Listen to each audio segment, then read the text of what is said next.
Hey everyone, it's technology expert Burton Kelso here with another tech tip to help you get the most out of the technology in your life. Today we're talking about how long should your smartphone, I love doing this, or your tablet last? Now it's a question that many of you have been asking for quite a while, and the challenging thing is it's not a simple question to ask, or I shouldn't say ask, answer. I can't believe I goofed up like that. But anyway, most of us, when it comes to our smart devices, want them to last forever. Now, with most smart devices being priced from anywhere to $1,000 to $1,500, it's understandably that you want to get more from your smart devices when you purchase them. Like some models of computers, you can expect when you purchase a desktop or a laptop computer, it'll last anywhere from 5 to 10 years, depending on what condition you try to keep those devices in. Now, mainly mobile devices like laptops, smartphones, and tablets have a shorter lifespan because there is a lot that can happen when you're carrying your mobile device. You can drop it in the toilet, it can be stolen. So those items, because they're portable, have a shorter lifespan than a desktop computer that's going to be sitting in the same place you imagine for probably anywhere from 5 to 10 years. So when it comes to smartphones, it doesn't matter if you own an iPhone or an Android phone, you realistically, or it should say the manufacturer realistically says that you should only have those devices for 2 to 3 years, and that's kind of disheartening because that means that every 2 to 3 years you're going to have to go out and purchase a new Android or an Apple phone. But that's not necessarily the case. But the industry is going to continue to have you go down that road because obviously they want you to have new devices. But realistically, your smartphone and your tablet can usually last anywhere from 4 to 5 years. And that's probably tops. And I'll explain that here in a second. But a lot of what goes on with your smartphone when you purchase it is how much storage space you get with your phone initially. Now, when you purchase an Android device, you can obviously stick in an SD card, which allows you to offload some of those photos and videos onto your smart card. But when you purchase a smartphone, you want to make sure that you can get as much storage as you can afford, anywhere from 64 gigabytes to 128 gigabytes worth of data on your phone will help it last longer because you have more storage as far as apps, photos, and videos, which take up quite a bit of space on your smartphone. The other thing when it comes to your Android or your iPhone that you want to be concerned with is how much cloud storage are you going to get for that smart device? Services like Google Drive and iCloud are almost a necessity when you have a smartphone because the more that you utilize your device, the more information you're going to save on it. And eventually, that device may run out of room. So, what can you do in order to make sure that you are keeping your phone for a while? Invest in some cloud storage, and you've got several options. You can utilize, like I said before, Google Drive or iCloud, or even if you have a Microsoft OneDrive account, you can upload stuff from your phone to those cloud based accounts in order for you to keep your phone longer. And the important reason why you want to have storage space on your smartphone is because when those updates come down, they start to take up more and more room on your device, eventually not be allowing you to download your device or updates to your device because it just doesn't have any room to install those updates. So keep that in mind. Another thing as far as the longevity of your smartphone is to make sure that you get a case for your phone, a smartphone case or case for your tablet as well. Now, as you can see with my iPhone and with my iPad, both of these have OtterBox, and there's no logo on these. I think there's an OtterBox logo. There you go. on my iPad. Is there one on my iPhone? Oh, there is. But those would be the cases that I would highly recommend for both Android and Apple devices, just for the simple fact that OtterBox may be a little pricey and not as pretty because basic black, right? But anyway, these cases are designed to protect not only your overall device, but also they can protect your screen as well. One of the best examples I can give on my smartphone, if I can get it at an angle, is as you can see, it looks like it's cracked, but it's not really cracked. That's the screen or the safety screen that's on my phone that prevents it from getting cracked. So make sure that if you are investing in a smartphone that you immediately get a case for your device, because you have to admit when your phone doesn't have a case, it definitely has a nice appeal to it. As I try to get my iPhone out of my OtterBox, the thing just looks better, both Android and iPhone, when it's out of the case. It just looks better. But to be on the safe side, always get a case for your smartphone so that if you drop it, like probably I'm going to do in this video, you can ensure that it's only going to hit the ground. You don't want it to break either. But I was successful in getting my case back on my iPhone. Now let's get into what other things can cause your smartphone to have a short expectancy. So the first thing is those pesky updates. Now I hate to tell you folks this, but those updates on your phone help keep you protected from all the latest security breaches that could occur to your smartphone, such as the Pegasus spyware. But also, manufacturers have gotten wise to making sure that those updates will cause your phone to become obsolete. So you can't avoid not getting updates for your phone, but you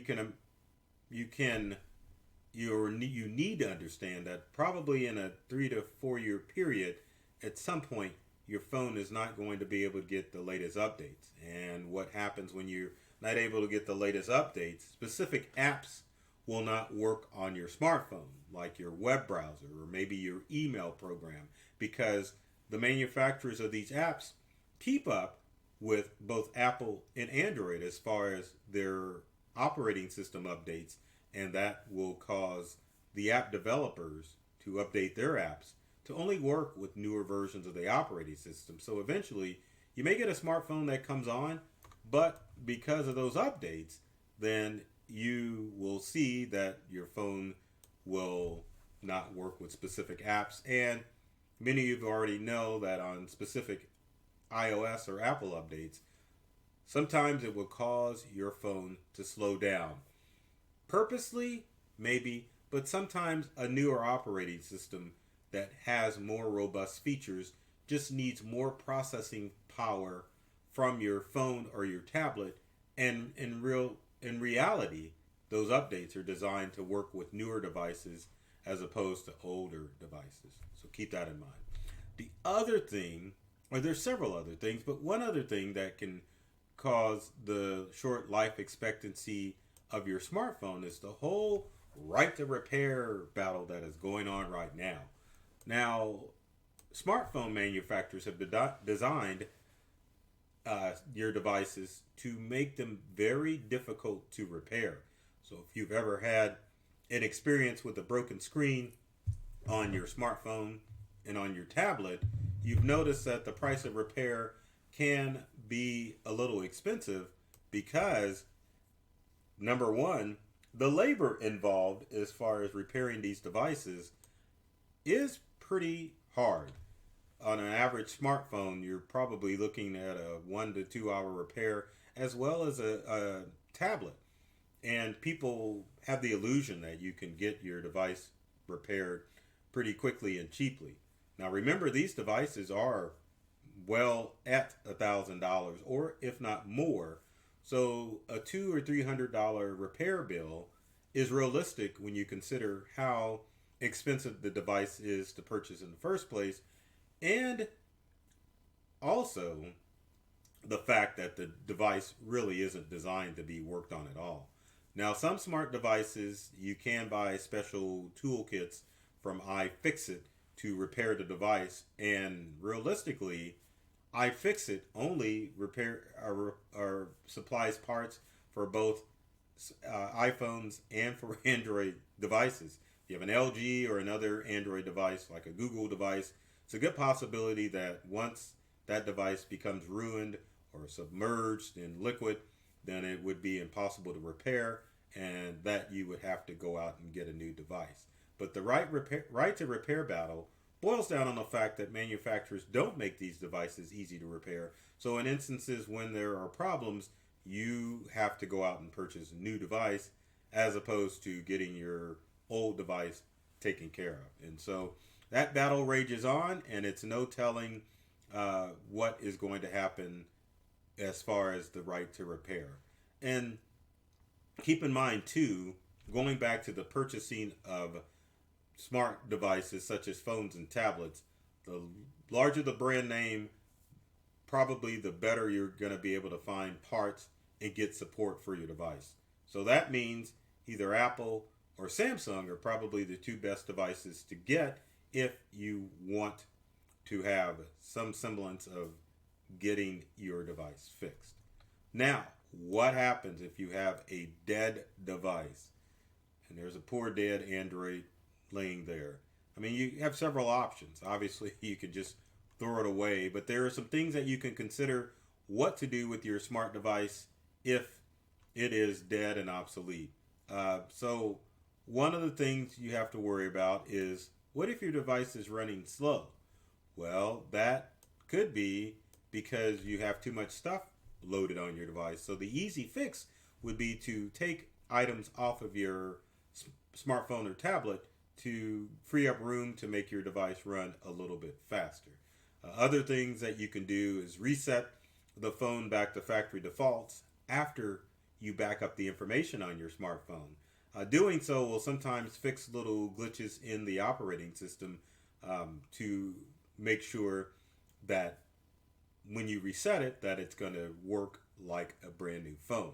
And truth be told, if you are having issues with your smartphone, the best thing to do is to reset your smartphone or your tablet back to factory defaults to see if that will fix anything as far as your device is concerned.